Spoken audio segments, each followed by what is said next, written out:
जय श्री राम।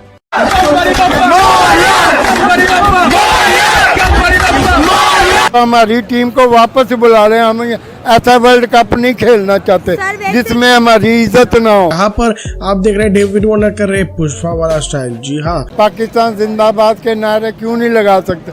जो अगर पाकिस्तान के जिंदाबाद के नारे नहीं लगा सकते तो जितनी भी टीमें आई हुई हैं उनके मुल्क का भी नाम नहीं लेना चाहिए। जो भी टीमें आई हैं, न्यूजीलैंड वाले आए, वो सारे नारे लगा रहे हैं। हमारे पाकिस्तान के ऊपर क्यों पाबंदी लगाई? ऑस्ट्रेलिया की क्रिकेट टीम ने हिंट लेते हुए नमाजियों को टारगेट करना शुरू किया, ये बोल के जय श्री राम और भारत माता की जय। 82% सनातनी धर्मों के बीच में रहकर मैं पली बढ़ी हूँ। You should write a book or a treatise naming or titling it as the art and science of begging.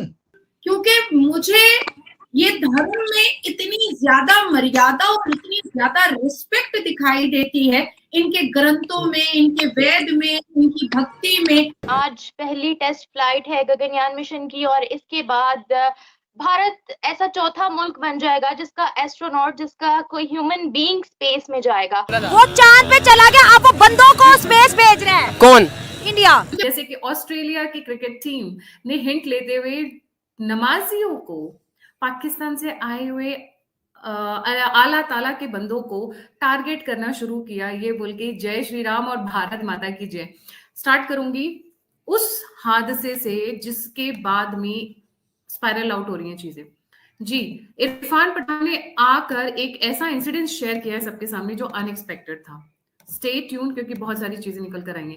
Irfan Pathan ने आकर कहा कि जब वो पाकिस्तान गए थे क्रिकेट मैच में, उनके ऊपर हमला हुआ, उनके ऊपर कीलें फेंकी गई और एक कील उनकी आंख में जाते जाते इनका बस हाथ लगा और बच गए, नहीं तो ये अंधे हो जाते और जिंदगी भर क्रिकेट नहीं खेल पाते।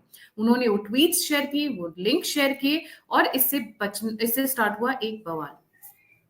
पाकिस्तान में जब हमारे क्रिकेटर्स जाते हैं तो इस तरीके की चीजें शेयर होती हैं, इस तरीके के हादसे होते हैं। पाकिस्तान के मुसलमान अल्लाह के घर को ही तोड़ना सही समझते हैं।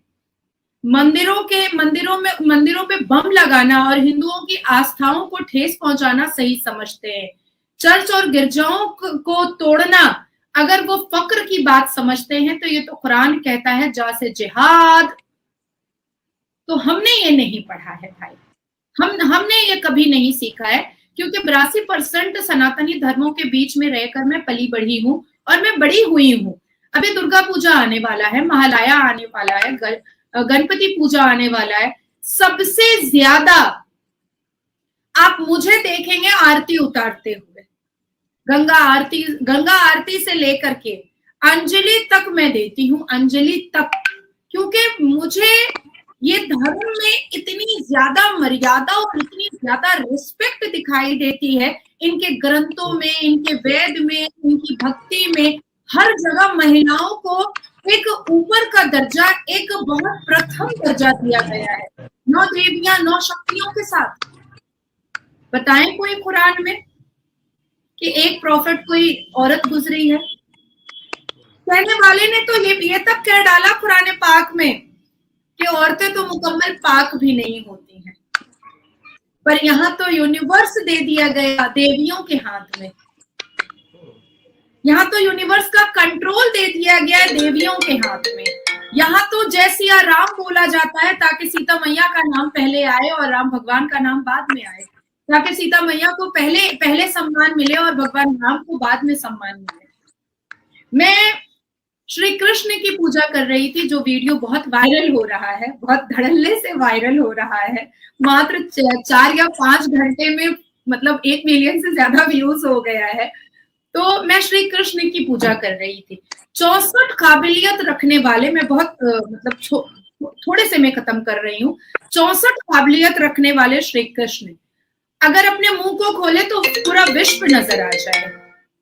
एक ऐसे कृष्ण भगवान जो माखन चोर कभी कहलाए, कभी बहुत खूबसूरत अंदाज से उनको बांसुरी बजाते देखा गया, जिनके आसपास इतनी पावर, लेकिन फिर भी अटखेलियों से लेकर के, नादानियों से लेकर के एक मासूम बच्चे जैसी जो अदाएं उनके अंदर थी, उसको पढ़ने में भी चेहरे पर मुस्कुराहट आ जाती है, देखने में भी चेहरे पर मुस्कुराहट आ जाती है, महसूस करने में भी चेहरे पर मुस्कुराहट आ जाती है। आपको पता है कि श्री कृष्ण भगवान को 56 भोग क्यों लगाया जाता है? क्योंकि जब 7 दिन वो भूखे रह करके पहाड़ों को उठाया करते थे और विश्व को बताया करते थे अपनी हिम्मत और ताकत के बारे में, तो वो 7 दिन भूखे थे और तब उनकी मैया ने उनके लिए 56 भोग का खाना बनाया था, क्योंकि वो दिन भर में 7 बार खाया करते थे, इसलिए 56 भोग लगाया जाता है। उन 64 फीचर्स में, उन 64 क्वालिटीज में मैं आपके साथ चंद क्वालिटीज में बताना चाहती हूँ, क्योंकि हमने हमेशा से क्या सीखा है, अल्लाह पाक को खुश रखो, अल्लाह पाक नाराज हो जाएंगे, देखो ऐसा ना करो नहीं तो अल्लाह पाक नाराज हो जाएंगे, वैसा ना करो नहीं तो अल्लाह पाक नाराज हो जाएंगे, परफ्यूम लगाओगी तो जन्नत में जगह नहीं मिलेगी, मरने के बाद तुमको प्रोस्टिट्यूट बोला जाएगा, वो औरत आवारा दिखती है जब वो सच धज करके बाहर निकलती है। तो हमने ये सीखा अपने इस्लाम से, लेकिन देखिए इस्लाम में जो बैरिकेड्स, जो कंजर्वेटिव, जो चीजें दिखाई गई हैं, वो कहीं ना कहीं लगता है कि जंजीरों को तोड़े और कहे कि भाई मुक्ति दे दो, अब और बर्दाश्त नहीं होता है। लेकिन मैं आपको 64, पहले तो मैं 64 बताऊंगी क्वालिटीज और उसके बाद फिर मैं बताऊंगी 7 देवियों के बारे में, उनकी क्वालिटीज, ठीक है। Beautiful features of the entire body, Lord Krishna, ever youthful, expert, extremely clever, grateful, an expert judge of time and circumstances, self-control, pure, self-satisfied, grave, forgiving, compassionate, respectful, gentle, liberal, control of love, popular, the supreme controller.